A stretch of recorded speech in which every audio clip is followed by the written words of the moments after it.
Hi everybody, welcome to Live Blogger.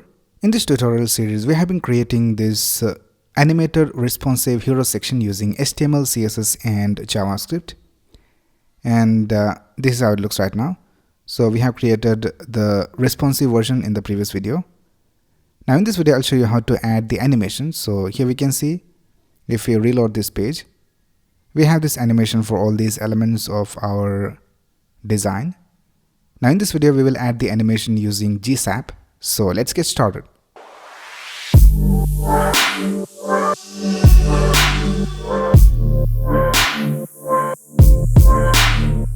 Now the first thing we need to do is we need to get the CDN of GSAP. So just search for CDN.js GSAP and click on this first link over here. So this is the link of the CDN of GSAP. So you can just click on copy script tag for this GSAP min.js. So let's click on copy script tag and let's go back to our source code. And here in the HTML, I'll just scroll down and just before this script tag, I'll just paste the CDN code.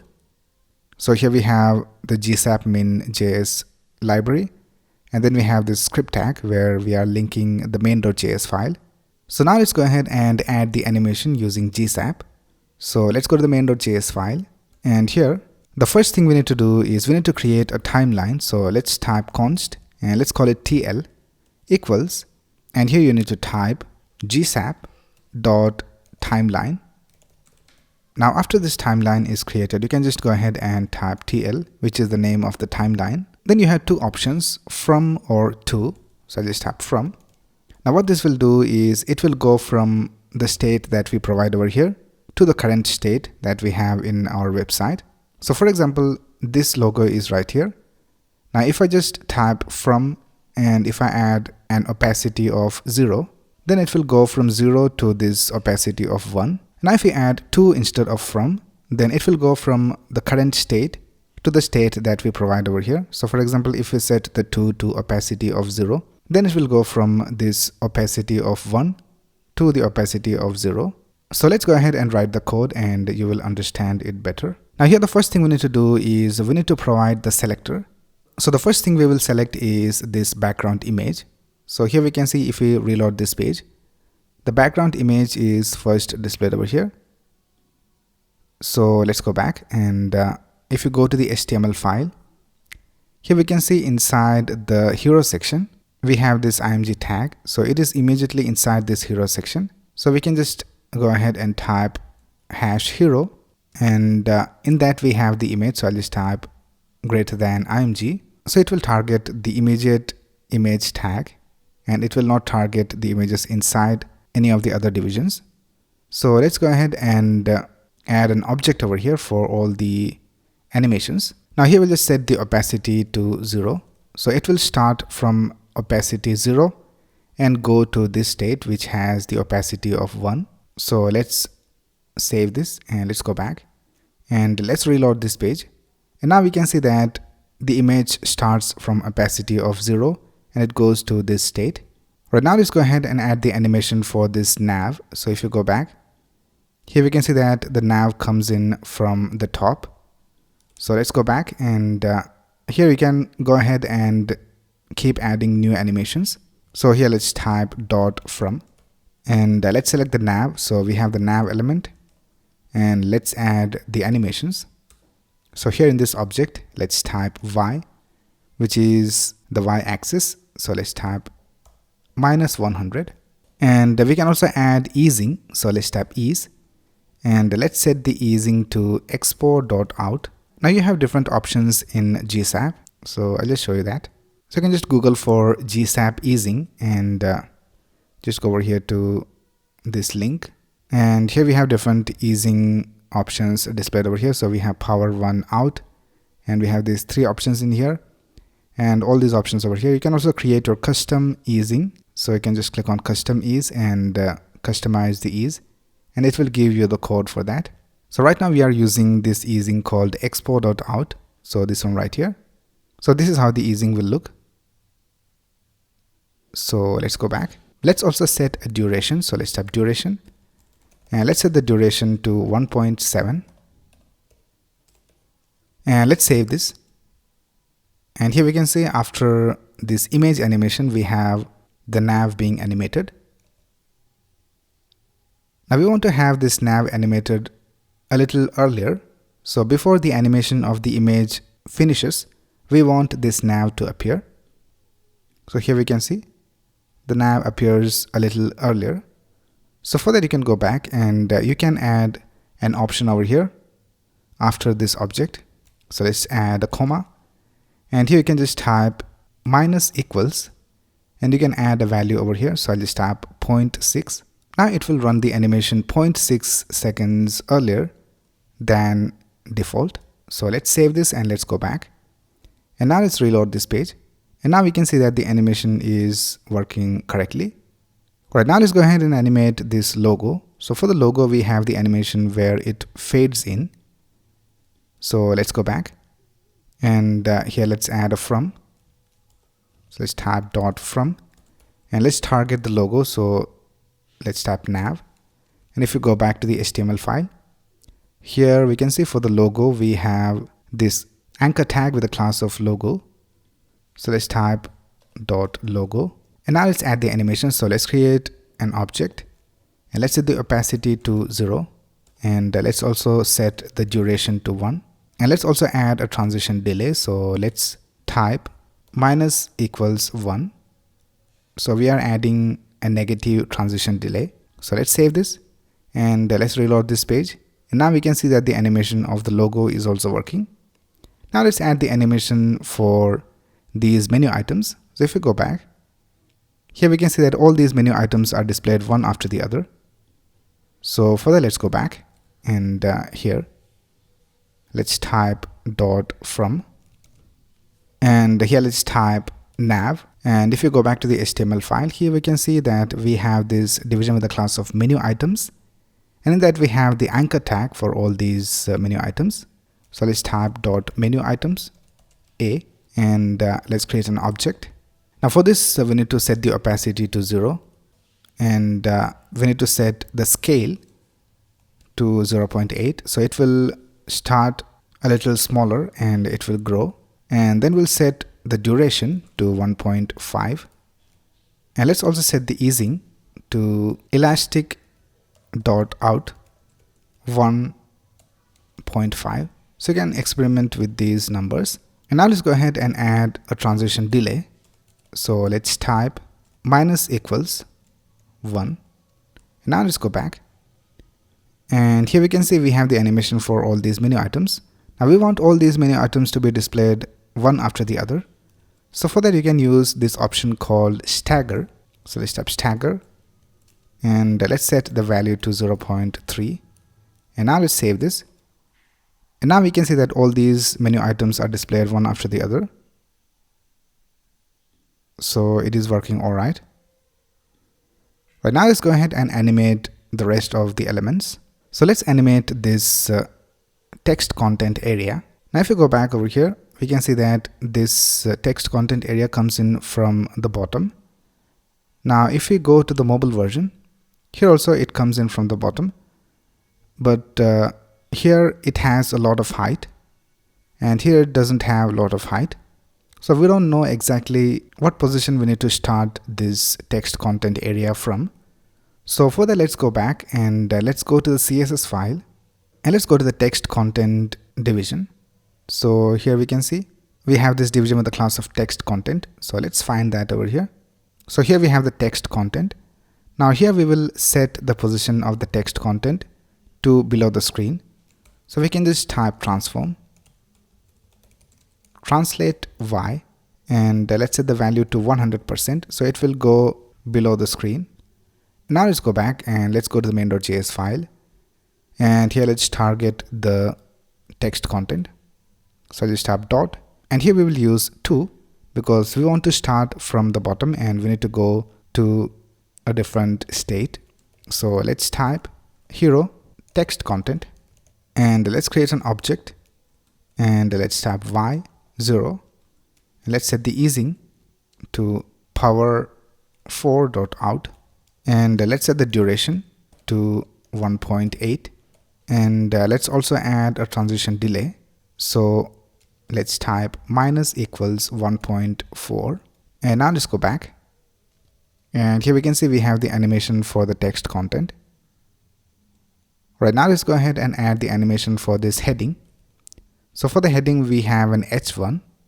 So we can see we have this h1 over here. So let's type dot from hero h1. And here let's create the object and let's tap opacity and let's set it to 0. And let's set the scale to 0.9. So it will start from a scale of 0.9. Let's set the easing to elastic dot out. And here let's tap 1.2 and 0.4. And let's set the duration to 1.5. And let's also add the transition delay. So let's type minus equals 1.3. And now if you go back, here we can see we have the animation for the heading. Now let's animate this subheading. So if you go back to the HTML file, here we can see we have this paragraph with a class of subheading.